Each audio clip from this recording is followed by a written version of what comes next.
still too early. We understand from the news there is 186 tankers that will be impacted. The seaborne that comes from Russia is around 3.4 million barrels. The rest is piped. If you add to that approximately seaborne production or export from Iran of around 1.6 million barrels. So in total, you're talking about 5 million barrels per day. But for the Russian tankers that are impacted by the sanctions, the impacted tankers, the volume that you are looking at is close to 2 million barrels per day. So it's still at an early stage. We will wait and see what is the impact of all of these things in the markets. But we started to see tightening in the market. Yeah. Have you seen any inquiries from Asian buyers to compensate for some of that anticipated supply disruption? We do have a large customer base, and we have a target every month in terms of governed by the target that we receive every month from the Ministry of Energy in terms of how much we supply the market. The ministry, through their analysts and their work that they do every month, they always try to balance the market. So the targets are matching their view of what is required to balance the market. But you would be able to provide extra barrels if asked? Well, you know, we do have spare capacity of close to 3 million barrels per day. So the upside for Aramco, depending on what target we receive, is there. We have the capacity.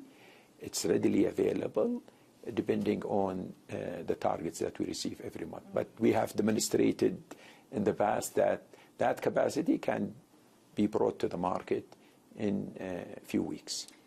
Do you think OPEC Plus will be able to bring the extra barrels back to the market this year without causing a significant shift downwards in the price of oil? Well, as I mentioned, you know, they do have their own analysts and they have their own view, and they are good at measuring the market and anticipate what would be required to balance the supply demand.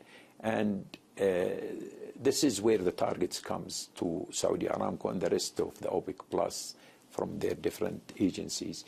But it is always looked at in terms of a way of what needs to be done to balance the market. Let me ask you about demand signals that are coming through from Asia, from China. That was a big swing factor last year. What are the signals that you're seeing there in 2025?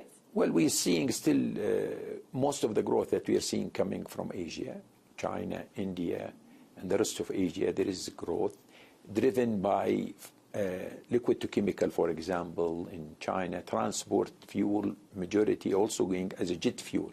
So that's where we are seeing the growth that is coming. But the majority of the growth that we are seeing is coming from Asia in terms of the demand. It's interesting what you say about transport fuel in China, because obviously there's been a big shift towards the usage of electric vehicles. Analysts are saying that we're getting close to peak oil demand when it comes to transport fuel. What do you see? I think in China, as I said, there is a huge growth even for electric vehicles.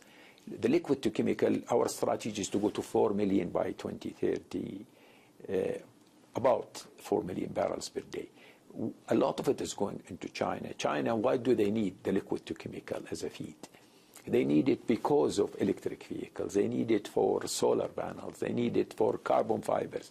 So my point, even for the transition and going to electric vehicles, you need oil as a feedstock to produce the material that would be required for any transition. So the growth is still there. Instead of producing more gasoline and diesel, they are using the feedstock to produce more chemicals. You see a lot of the conversion, the refineries in China, for example, a lot of the one that we are investing in right now, the conversion of liquid to chemical is at 60 to 70%, compared to an average of about 10 to 12% integration in liquid to chemical around the world. Do you think the market was sort of overstating the state of demand that is coming out of China, and the fact that people have been so bearish about some of the signals coming through there? No, we're still seeing good demand coming out of China. We've seen it in 2024. We still anticipate, as I said, most of the growth, the 1.3 billion, 40% of that growth will come from China and India.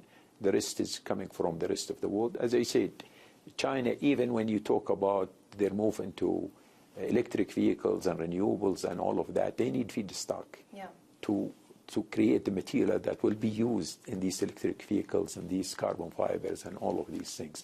So we are seeing the demand, and demand is increasing year on year. Let's talk about another supply driver. President Trump is back. He made a lot of declarations yesterday, but one of the declarations he made was that the U.S. is in an energy emergency.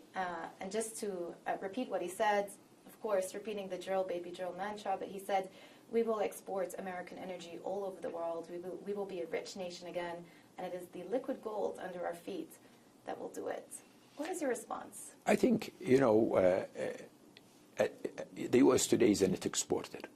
It's not a net importer when you come at the liquid. The 20 million plus million barrel of oil and liquid that is being utilized in the U.S., they export, based on our calculation, close to about 2 million barrels. So they are a net exporter today. At the end of the day, what you need an energy that is affordable, secure, and sustainable. And that's the pragmatic view that we need to see, because you need to ensure that all sources of energies are available, as long as you continue to decarbonize and avail energy that is affordable. And that's, I think, the U.S. will do what's the best interest of the U.S. in terms of maximizing the value of what they have in the subsurface.